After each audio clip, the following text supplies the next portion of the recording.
বন্ধুরা, আজ 31 ডিসেম্বর। আজ আমার মেয়ের মায়ের জন্মদিন, মানে আমার জন্মদিন।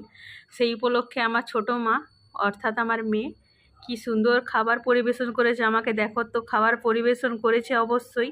সে মেনুতে কি কি আছে আমার মেয়ের মুখেই তোমরা শোনো। মা কি কি রান্না করেছো আমার জন্য আজকে একটু বলো তো। আমি আজকে একটু ঝোলটা বানিয়েছি। জলদি জলদি বলো। লঙ্কা, হ্যাঁ, আর একটু আম পাতার চাটনি, আচ্ছা।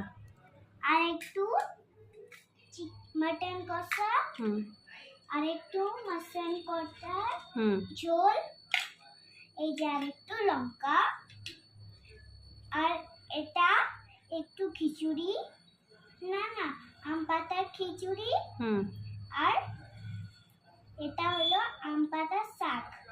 বাহ। আর এটা হলো আম পাতার তরকারি। ঠিক আছে, থ্যাংক ইউ।